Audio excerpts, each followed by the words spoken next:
ఎంతో టేస్టీ అయిన దొండకాయ కూర ఈరోజు నేను మీకు చేసి చూపించబోతున్నాను. ముందుగా దొండకాయలను సన్నగా కట్ చేసి చక్కగా కడుక్కొని చక్కగా పొడిగా తుడుచుకుని చక్కగా మనం కట్ చేసుకోవాలండి. అప్పుడే దొండకాయలు చక్కగా ఏగుతాయి. ముందుగా దొండకాయ ఫ్రైకి కావాల్సిన పేస్ట్ రెడీ చేస్తాం.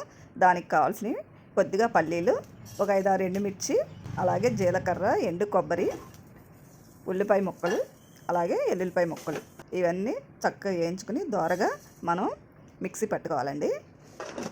ఇలా దోరగా వేయించుకున్న తర్వాత ఇలా మిక్సీ పట్టి ఇలా పేస్ట్ లాగా చేసుకుంటే మనకి కావాల్సిన దొండకాయ ఫ్రైకి కావాల్సిన పేస్ట్ రెడీ అయిపోతుంది. ఈరోజు మీకు నేను దొండకాయ ఫ్రై ఎలా చేయాలో నేను ఈరోజు చేసి చూపిస్తాను. ఈ దొండకాయ ఫ్రై చాలా టేస్టీగా ఉంటుంది. ఇప్పుడు ఈ దొండకాయలను మనం చక్కగా కడుక్కొని చిన్న చిన్న ముక్కలుగా కట్ చేసుకుందాం. కడుక్కొని మనం వీటన్నిటిని తడి లేకుండా తుడిసేసుకుందాం. ఇలా తడి లేకుండా తుడుచుకుందాం వీటన్నిటిని.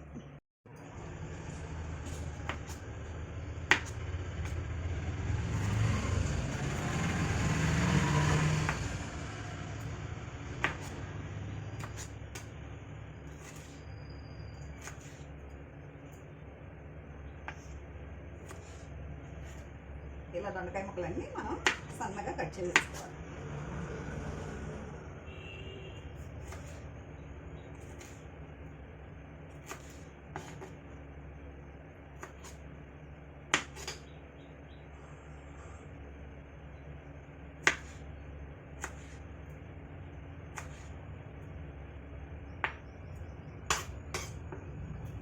ఇలా దొండకాయ ముక్కలన్నీ మనం చక్కగా సన్న కటింగ్ చేసుకుంటే దొండకాయలు చక్కగా ఏగుతాయి.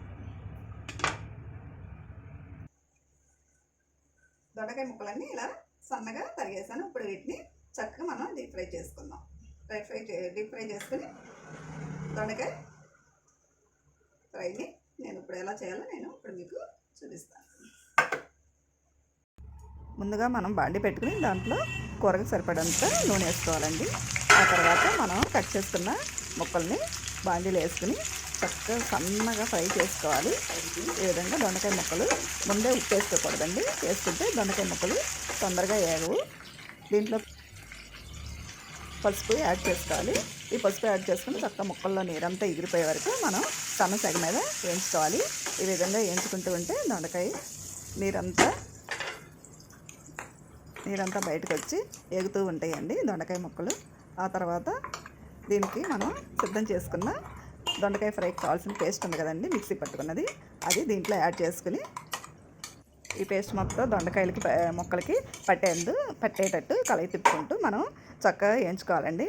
ఈ విధంగా కలయి తిప్పుకుంటూ సన్న సెగ మీద మనం వేయించుకుంటూ ఉంటే ఈ ముక్కల్లో నీరంతా పోయి మనకి నూనె పైకి తేలుతూ ఉంటే అప్పుడు దొండకాయ ఫ్రై మనకి రెడీ అయిపోయినట్లండి. ఈ విధంగా మనం దొండకాయ ఫ్రై ఈ విధంగా వేయించుకుంటూ సన్న సెగ మీద వేయించుకుంటూ ఉండాలి.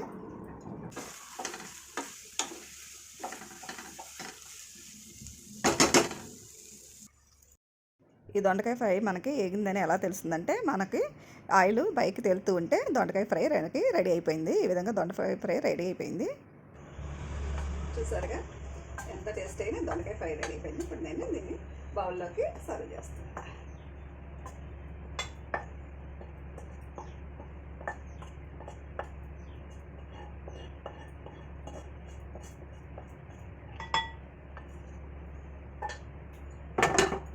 కదా ఎంతో టేస్టీ అయిన దొండకాయ ఫ్రై రెడీ అయిపోయింది. ఇది అన్నంలో తింటే చాలా టేస్ట్గా ఉంటుంది. మీరు కూడా తప్పనిసరిగా ట్రై చేయండి.